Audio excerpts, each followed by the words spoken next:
Ideal eyes news में आप सभी दर्शकों का हार्दिक स्वागत है। मैं हूं आपके एंकर ज्योत्सना कुमारी गुड़िया। हम पहुंचाते हैं आप तक सबसे पहले पक्की और सच्ची खबर। हमारे चैनल को लाइक, सब्सक्राइब, शेयर और कमेंट जरूर करें। बावजूद भी हम समाज सेवा में उतरे, गरीब माँ बहन का मदद किए, खुद भी चले, लेकिन इस लड़की को वो इरफान आलम बदनाम किया। हमेशा हमको चरित्रहीनता का इल्जाम लगाया। जो मेरे साथ गलत किया उसके साथ खड़ा हुआ, उससे पैसे खाए। मुखिया बेटा क्या नाम था? सरफराज आलम। सरफराज आलम। उसने कहाँ आपके साथ गलत किया? उसने मेरे साथ एक दिन बलात्कार किया था। नमस्कार, मैं हूं सुस्कांत और आप देख रहे हैं ideal eyes news. Ideal eyes news के पास आज एक ऐसी खबर आई है जो दिल दहलाने वाली खबर है। यानी यह आपको सोचने पर मजबूर कर देगा कि क्या किसी के जिंदगी में ऐसा भी हो सकता है। तो इन बातों में कहाँ तक सच्चाई, कहाँ तक झूठ, ये तो खैर न्यायिक मामला है। ये सारा कुछ मैं आपको बताऊंगा। न्याय जो है इसको मिले, अगर ये सही है तो न्याय मिले। हालांकि ये मामला जब हमारे सामने आया तो इसमें हमें कुछ हद तक सच्चाई भी नजर आई और कुछ हद भी आई।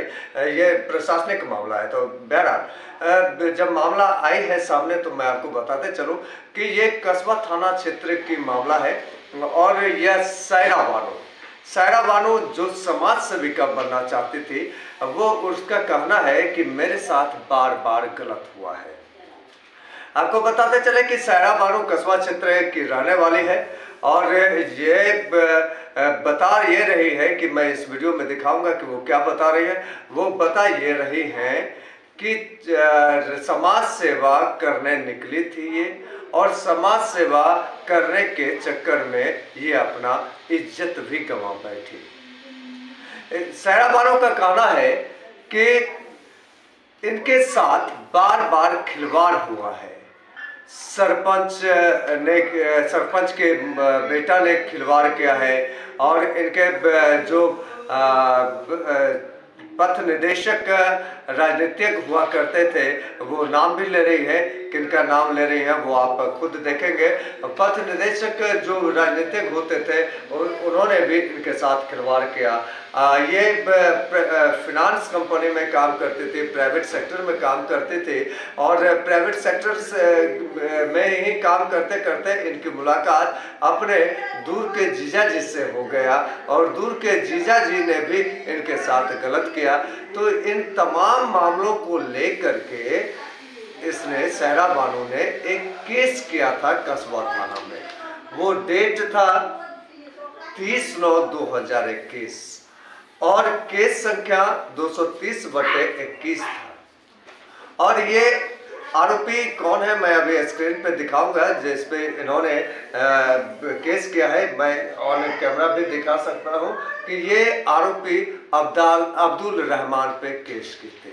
सायरा बानो का कहना था कि ये इनको झांसा दे करके इनके साथ में पहले गलत किए, फिर जब ये बार बार दबाव बनाई और इनकी ममेरी बहन, चूंकि इसकी जो वाइफ है वो सायरा बानो की शायद ममेरी या फुफेरी बहन है, तो उसको बोली तो फिर इन्होंने इसे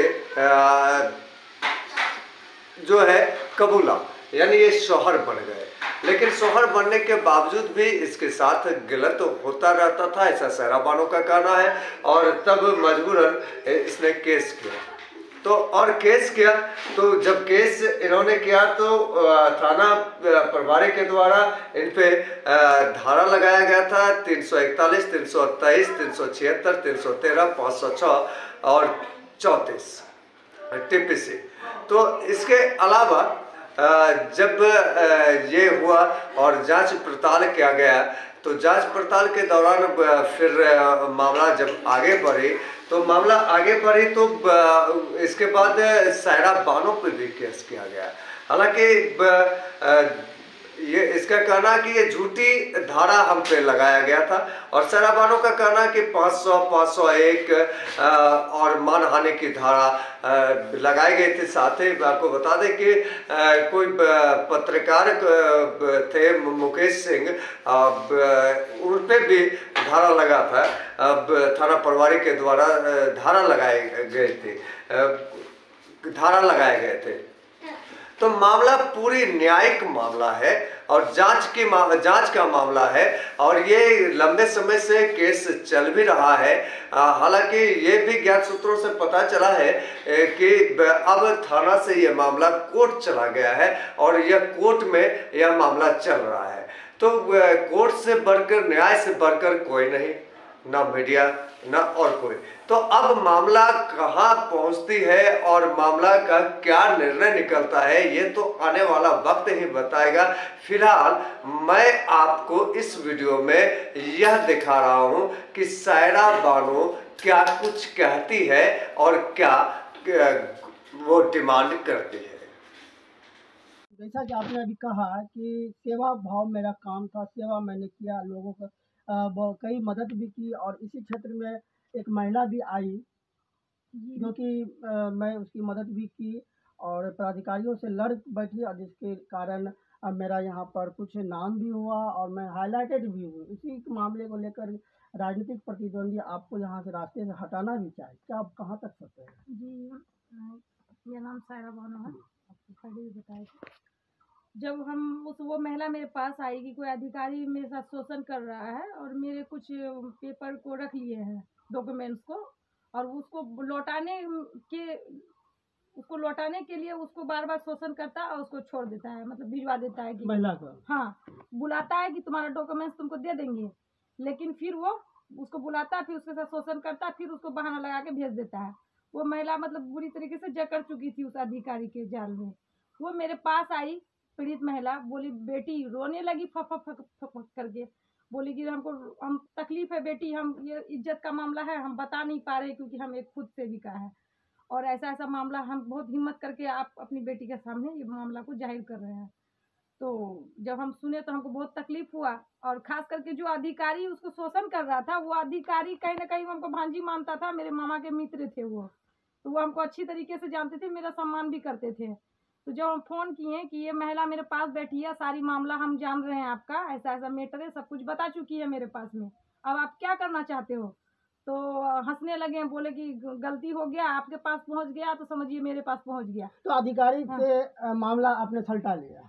वो अधिकारी से मामला सलटा लिए। उसके बाद हम चुनाव 2017 में जो है चुनाव उसको लड़ाने का सोचे कि ये महिला बहुत अच्छी पॉपुलैरिटी है, इसको चुनाव लड़ा देंगे तो ये एक अच्छी मतलब समाज सेविका बन जाएगी, हम सपोर्ट करेंगे।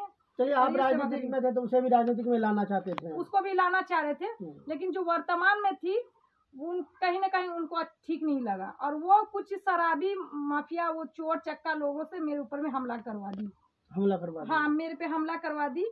अच्छा, उस महिला के यहाँ मेरे अक्सर आना जाना रहता था किसी काम को लेके, जब ब्लॉक लेवल का वो हमको काम देती थी। हमला किस तरह से हुआ आप पर? जब हम उसके घर पे कुछ डॉक्यूमेंट्स वगैरह छोड़ दिए थे, हमको दिन में काम करते थे, फुर्सत नहीं मिलता था, शाम का टाइम ठंडा ठंडा बेला रहता था, तो हम शाम का टाइम में अक्सर ज्यादातर जाते थे कि शाम का टाइम में ठंडा है, चलो एक चक्कर मार के या काम करके या प्रूफ पेपर लेके आ जाते हैं।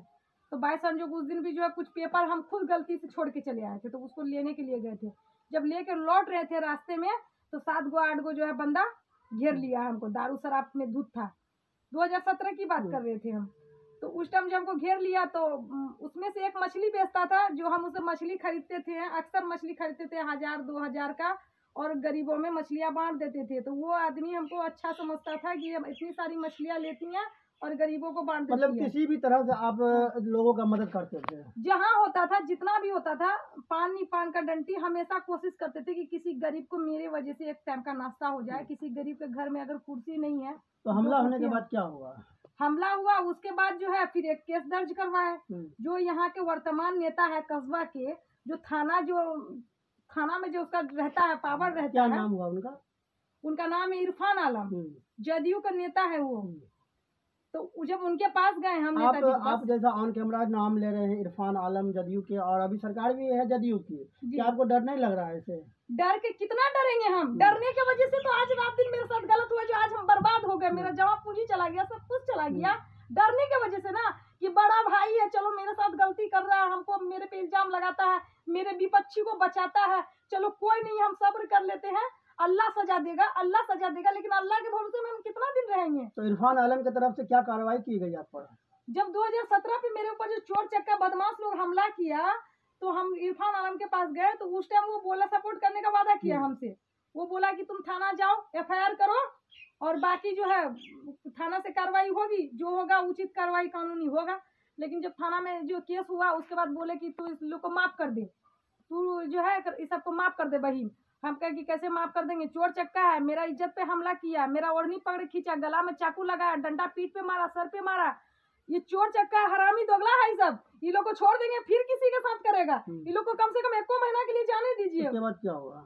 उसके बाद क्या है, मेरे पे आरोप लगाने लगा कि तू वहाँ पे धंधा कर रही थी। कौन आरोप लगाया? नेता लोग सब। कौन सा नेता? इरफान आलम। इरफान आलम जी। हमको साइड में ले गया, पहले समझाया कि तुम माफ कर दो, बॉन्ड बना दे रहे हैं। तो उसके बाद जब हम नहीं माने तो कह रहा है कि वो लोग जो लोग तुम पे हमला किया ना, वो लोग कह रहा था कि तू रूम में धंधा कर रही थी। हम बोले आपके पास वीडियो है धंधा करने का? धंधा हम यहाँ छोड़ करके गांव एरिया में जाकर धंधा करेंगे क्या? इतना धंधे करना रहेगा तो इतना बड़ा शहर में कहीं जगह नहीं है, मेरे घर में जगह नहीं है, हम जाएंगे वहाँ पे धंधा करने के लिए? हम एक समाज सेवी लड़की, आप उनको बदनाम कर रहे हैं, आपको बड़ा भैया मानते हैं हम। तो बोलता है, वो लोग बोल रहा था कि तू गलत करती है, वो औरत भी गलत है। हम कहे कि जो औरत बाहर में मर्द की तरह मेहनत करके खाती है ना, उसको तो ऐसे ही लोग बदनाम करता है। राजनीति का सफर बहुत ही आपका कष्टकारी रहा, बहुत ही खराब रहा। हाँ। तो इसके बाद क्या हुआ? अगर आपने बोला, जैसे कि आपने स्टेटमेंट भी दिया है कि उसे जेल भी हुआ, किसको? जो भी वहाँ पर किसी को जेल नहीं, सबको बचा लिया गया। हम पे झूठा आरोप लगाया, ऐसा वैसा तैसा क्या क्या लिख करके दिया कोर्ट में, कचहरी में, कानून को अपने पैकेट में लिया। उसके बाद कानून जो है उस नेता के दबाव में आई और सबको जो है मतलब ये कर दी। लेकिन केस कोर्ट में चला, कुछ दिन चला, उसके बाद जिनको बलात्कारी कर रही है वो रिश्ते में तो आपके शोहर है, और वो शोहर आपके अभी लिखित रूप से अपनाने को तैयार है। क्या आप उनके साथ जाने को तैयार हैं? हरगिज नहीं। क्यों? सवाल ही नहीं उठता है। वो हमको पत्नी सिर्फ झूठ मूठ का मानता था, मेरे पैसा ऐंठने के लिए, मेरे लाइफ को निचोड़ने के लिए। अभी केस होने से पहले 8 महीना तक जब उसका पैर हाथ हम पकड़े, उसका परिवार का पकड़े, तो हमको कितना मारपीट किया गया। उसके बाद केस होने के बाद जब थाना सब नेता मैनेज कर लिया, जब वो देख लिया कि सब मेरे मुट्ठी में आ गया है, उसके बाद वो फिर भी वो तैयार नहीं था कि नहीं करेंगे। गंदी बात बोलता था कि शादी करती है, 7 गो 8 गो लड़का भेज के तुम्हारा बलात्कार करवा देंगे, बहुत तुम निकाह करने का तुमको हड़बड़ी लगी। अब्दुल रहमान। हाँ, अब्दुल रहमान बोलता था कि तुम्हारा जो है ना 8 गो 10 गो लड़का भेज के तुम्हारा बलात्कार करवा देंगे, तुम्हारा घर में घुस के बलात्कार करेगा। वो बंदा हमको कई तरह का गंदी आरोप लगाया, और उसके बावजूद भी वो तैयार नहीं था। और अब जब सब जगह देख लिया कि मतलब अब चारा नहीं है, मतलब कोर्ट गया, हाई कोर्ट गया, सुने थे कि सुप्रीम कोर्ट भी गया दिल्ली, वहां खर्चा उर्चा करके आया है। जब उसको बेल नहीं मिला तो अब जा करके बोलता है कि हम शादी करेंगे। तो शादी करेंगे क्या? शादी करेंगे? आप हमको कहीं का छोड़े? मेरा इज्जत को तो आप नीलाम कर दिए, मारे पीटे सब कुछ किए, इतना गंदी गाली दिए हमको, पिटवाए हमको अपने परिवार से, फैमिली से, हर जगह हमको मारे पीटे, खुद भी मारे, हमको लात घुसा से मारे। उसके बावजूद भी कोई लड़की चाहेगी कि इतने लात और मार खाने, इतना बेइज्जत होने के बाद, इतना आरोप लगने के बाद उसी व्यक्ति के साथ रहे? और अभी अगर हम रहते हैं तो वो क्या करेगा जानते हैं? इस पे धाराएं तो ऐसी लगी है जो 10 साल की सजा है। ये क्या करेगा? केस खत्म हो जाएगी, निकाह कर लेगा, केस खत्म हो जाएगी। उसके बाद तो हम फिर कोई आरोप लगा नहीं सकते हैं कि हम बोल नहीं सकते हमको ऐसा किया वैसे किया। फिर आप मीडिया वाले फिर आप सवाल करोगे कि जब ये गलत था तो आपने निकाह क्यों किया? ठीक है, आप ही मीडिया वाले फिर मुझसे सवाल करोगे, जब इतना आपको प्रताड़ित किया तो आपने निकाह क्यों किया, उसको सजा क्यों नहीं करवाया? एकदम राइट आप पूछोगे। आप पूछो, इससे पहले हम खुद बता देते हैं कि ये मौका आने ही नहीं देंगे। हम अगर निकाह करते हैं उसके साथ में तो केस खत्म होने के बाद हमको इतना प्रताड़ित करेगा कि इस बार जो है कोई हमको नहीं बचाएगा। तो आप पहले से जानते हैं कि निकाह के बाद आपको फिर से प्रताड़ित किया जाएगा? डबल। पहले तो इतना कुछ किया, अब जो है मतलब जान से हाथ धोना पड़ेगा। वो हमको ऐसा धीमी गति से मारेगा ना कि हम बताने तक का मौका नहीं मिलेगा हमको। तो आप क्या चाहते हैं कि सिर्फ पैसे लेकर के, उनसे पैसे लेकर के मामला को मैनेज कर दिया जाए, या फिर जो है जिंदगी भर ऐसे ही आप केस लड़ते रहें? हम उसको सजा करवाना चाहते हैं। हम चाहते हैं उसको कर दिए, हम सबको दिल पे पत्थर रख के हम सबको माफ कर दिए। उसके बाद 2019 में मुखिया का लड़का मेरे इज्जत पे हमला किया। कौन सा मुखिया? मुखिया का नाम जाकिर मुखिया। उसका बेटा, उसके साथ हम चलते फिरते थे एक दोस्त के तरह, बॉयफ्रेंड की तरह। लेकिन वो अचानक वो ऐसा नहीं बोला था कि तुम्हारा इज्जत में हम हमला करेंगे, तुम्हारी इज्जत लूट लेंगे। लेकिन ऐसा करने का कोशिश किया। मतलब कि हर जगह आपकी इज्जत के साथ खिलवाड़ किया गया, शोषण किया गया, चाहे वो शारीरिक रूप से शोषण किया गया हो या मानसिक रूप से प्रताड़ना दिया गया हो। कोई करने का प्रयास किया और कोई कर लिया। हाँ, कोई करने का प्रयास किया, क्योंकि यहाँ पर जो लोकल में देखते हैं, जो लोग बोलता है ना नेता हम गरीबों का मसीहा है, खास करके हम इरफान आलम का बात करते हैं, जदयू नेता इरफान आलम, उसकी सरकार है ना, हम बोलते हैं मेरी कोई सरकार नहीं है, हम जो सरकार है हम उसी को अपना सरकार मान के चलते हैं, ठीक है। वो बोलता है हम गरीबों का मसीहा है। एक गरीब लड़की जब आपके डेरा के बगल में, से तो हम शुरू से ही दुखी थे, लेकिन शुरू हम कहीं ना कहीं हम पुलिस से भी ज्यादा दुखी हैं कि पुलिस बार बार नेताओं की सुनती है, गरीब मजबूर की नहीं सुनती है। क्या कानून सिर्फ पैसे वाले और नेता के लिए है? जो दिग्गज नेता है, जिनके पास पैसे हैं, जिनके पास जो पावर है, क्या सिर्फ जो है कानून सिर्फ उसके लिए है या कानून सबके लिए है? अमीर गरीब सबके लिए है ना कानून जी। फिर मेरे लिए कानून क्यों नहीं है? उस नेता के लिए कानून क्यों है? उस बलात्कारी के लिए कानून क्यों है? हर बार मुझे क्यों गलत बनाया जाता है? गलत करता है कोई और, आरोप मुझ पे क्यों लगाया जाता है? हर तरह से प्रताड़ित हम क्यों होते हैं? पुलिस मेरी मदद क्यों नहीं करती है? पुलिस प्रशासन से पूछना चाहते हैं, हम एसपी साहब से पूछना चाहते हैं, हम डीआईजी साहब से पूछना चाहते हैं, हम डीजीपी पटना से पूछना चाहते हैं। डीजीपी साहब से भी 4 बार बात की है, हम आश्वासन दिए हैं कि हम एसपी को बोल दिए हैं जाके मिल लो एसपी साहब से। एसपी साहब से मिले, आश्वासन दिया, घर पे आए, कहानी खत्म। हर बार यही होता है, जाते हैं दौड़ते हैं, बैठक घर भिजवा देता है, फिर कहानी खत्म। बार आपके साथ बलात्कार किया गया है और इस तरह का जो मामला हो रहा है आपके साथ, क्या आपने आपराधिक केस किया है उसके साथ? बिल्कुल, उसके ऊपर मैंने केस किया है, उसमें सारी धाराएं मौजूद है, जितना गलती किया उतनी धाराएं भी लगी है उसके ऊपर में, लेकिन पुलिस उसको कहीं ना कहीं गिरफ्तार नहीं कर रही है। ये जो इरफान आलम नेता है, वो जो है वहाँ बैठ करके जो है पुलिस को मेरे बारे में उल्टी सीधी शिकायत कर रहे थे कि लड़की जो है राजनीति करती है, झूठ मूठ का फंसा रही है, ब्लैकमेल कर रही है, पैसा ऐंठना चाहती है, तरह तरह का मतलब इस तरह बोल करके पुलिस प्रशासन में मेरा छवि को बिगाड़ने का प्रयास कर रहा है और कहीं ना कहीं उसको मतलब प्रशासन को अपने कब्जे समझिए कि मुट्ठी में कर रखा है। अच्छा, आप जिनके साथ रह रहे थे तो वो एक प्रकार का शोहर ही आपका हुआ? 2.5 साल भाई उनके साथ रहे, हम 2.5 साल रहे हैं ना, पत्नी की तरह 2.5 साल रखा ना हमको, परिवार के साथ रखा हमको। तो क्या नाम था उसका जो शोहर बनने का नाटक कर रहा था? उसका नाम अब्दुल रहमान, वो बलात्कारी बेईमान। इतनी सारी समस्याएं आई, सारी कांड हुई, आपका शोषण किया गया, प्रताड़ित किया गया है। आप कांग्रेस पार्टी से जुड़ी हुई थी, कांग्रेस से संबंधित कोई नेता आपके पास आया कि नहीं? यहाँ जो कह रहे हैं, जो नजदीक के हैं, जो लोकल है, कोई मुंह नहीं खोल रहा है। जिसके साथ हम काम किए हैं, कोई मुंह नहीं खोल रहा है, सब तमाशा देख रहा है। जो प्रदेश में है वो सारे नेता हमारे सपोर्ट में है, वो लोग मदद कर रहे हैं। कौन कौन से नेता आपके सपोर्ट में है? बहुत सारे नेता है, दिल्ली से है, पटना से है, लेकिन स्थानीय स्तर पर कोई नेता नहीं। स्थानीय कोई नेता मुंह नहीं खोल रहा है। 2-4 ठो है, हाँ हम तुम्हारे साथ हैं, ऑन कैमरा फोन करते हैं। क्या नाम हुआ आपका? मेरा नाम सायरा बानो है। के बाद आपके साथ बहुत दुर्व्यवहार भी हुआ, गलत भी हुआ है, बहुत सारी प्रताड़नाएं मिली है, लेकिन ऐसा कई जगह देखा गया है, कई वीडियो में आखिरी बार वीडियो देखा गया है कि आप राजनीति के बाद कहीं अपने सगे संबंधी के साथ बिजनेस भी शुरू किए थे।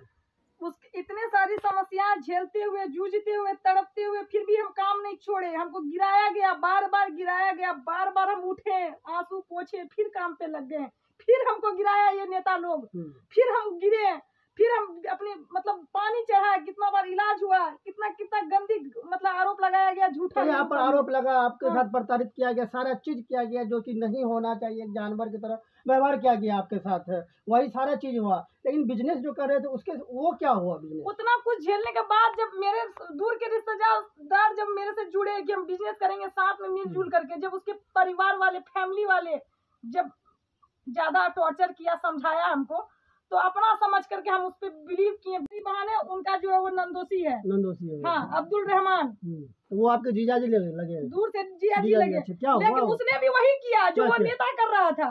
वो भी बलात्कार किया आपके साथ? जी हाँ, वो भी 3 दिन कमरे में बंद रखा हमको। जब वीडियो देखे होंगे और सभी चैनलों में चली है, 10 चैनलों में मेरी खबर चली है, 10-12 चैनल में आप देखे होंगे। अब्दुल रहमान के बारे में बोल रहे हैं, वहाँ संक्षिप्त में आप देख लीजिएगा। तो क्या आपको बिजनेस का झांसा दिया, उसके बाद बिजनेस में लाया, या फिर पहले बलात्कार किया, क्या फिर बाद में बिजनेस में लाया? नहीं, पहले बिजनेस का झांसा दिया, फिर कुछ दिन काम किए, फिर वो मतलब ऐसा किया मेरे साथ। 3 दिन हमको कमरा में बंद रखा, ब्लैकमेल किया। उसका परिवार में पंचायत बिठाया, सारा नेता मुखिया उसका था, वही नेता इरफान आलम फिर मेरे विरुद्ध में एक बार और खड़ा हुआ और उनसे पैसे खाए।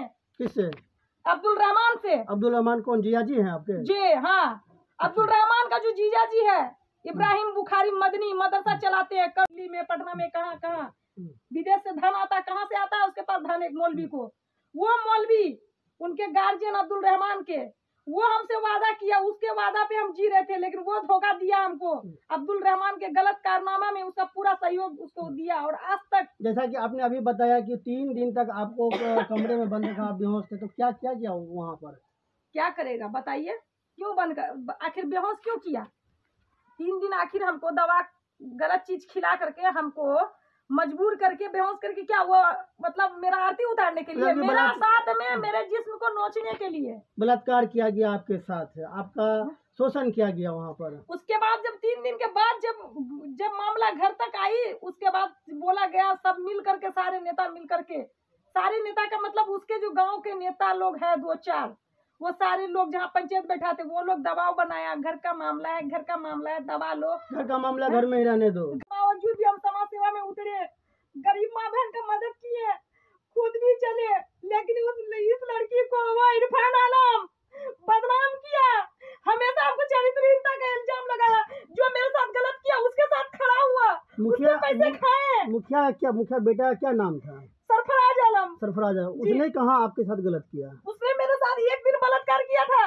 एक दिन बलात्कार भी किया था? हाँ, एक दिन किया था बलात्कार। तो उस एवज में आपने थाना में एफआईआर किया? थाना में एफआईआर किए थे, वही इरफान आलम खड़ा हुआ, उन लोगों से पैसे खाए और उसको बचाया, मेरे पे आरोप लगाया, पागल घोषित किया हमको। राजनीतिक के बाद आप कुछ बिजनेस भी शुरू किए थे और किसी के साथ मिलकर, शायद वो आपके सहयोगी या संबंधी भी हुआ करते थे। 12 साल से हम तकलीफ झेल रहे हैं। 2016 से मतलब 2016 से हम समाज सेवा में आए और 2017 से मेरे साथ उल्टी गिनती चालू हो गया। 2017 से हम जो है बहुत सारा तकलीफ, बहुत सारे गम को इस सीने में दफना के रखे हैं, बहुत मार खाए, बहुत लात खाए, बहुत शोषण सहे हैं, लेकिन अब हम चुप नहीं रहेंगे, चाहे हमको न्याय मिले या नहीं मिले। लेकिन हर वो व्यक्ति, हर वो नेता, चाहे वो पुलिस वाला हो, चाहे वो नेता हो, चाहे हमको गोली मार दे, चाहे हमको जेल में सड़ा दे, हम उसके खिलाफ में बोलेंगे। जो मेरे साथ में वो गलत करने का प्रयास किया या जिसने गलत किया, जिसने गलत लोगों का साथ दिया, जिसने मुझे दबाने का प्रयास किया, हम सबके बारे में बोलेंगे, एक एक करके सबका नाम लेंगे हम, चाहे हमको न्याय मिले या नहीं। शौक नहीं रहा, बार बार मरने का, मारने का धमकी देता है। हम खुद जीना नहीं चाहते क्योंकि हम ऑलरेडी मर चुके हैं सर। हम चाहते हैं कि मरने से पहले हम उन लोगों का चेहरा सामने लाना चाहते जो हमको प्रताड़ित किया, जो आज हमको बर्बाद किया, जो हमको इतना तकलीफ दिया, जिन लोगों की वजह से आज मेरा ये हालत हुई है, उन लोगों का नाम, हम सबका नाम हम बताएंगे सबको, सारे जनता को, पूरे दुनिया को हम दिखाना चाहते हैं कि कौन प्रताड़ित किया। उसके बाद हम मर जाए तो हमको गम नहीं होगा सर, लेकिन हम बताना चाहते हैं कि कितने लोग, किसी का नाम नहीं लिए ना आज तक, अब सबका नाम बताएंगे हम कि कितना प्रताड़ित किया, कौन कौन प्रताड़ित किया है, किस तरह से हमको तकलीफ दिया है। एक लड़की, एक विकलांग लड़की जो कुछ अच्छा करने के लिए निकली थी, उसको किस तरह से टॉर्चर किया गया, क्यों किया? अपने आप को सब नेता बोलते हैं, मुखिया बोलते हैं, प्रशासन बोलते हैं, और उसी लड़की के साथ आप गलत करना चाहते हैं, गलत करते हैं, दबाते हैं। क्यों ऐसा करते हैं आप लोग? आप लोग तो कहते हैं कि बेटी बचाओ, बेटी पढ़ाओ, आपके घर में भी बेटी होती है, सिर्फ अपनी बेटी अपनी क्यों, दूसरे की बेटी आपकी बेटी क्यों नहीं?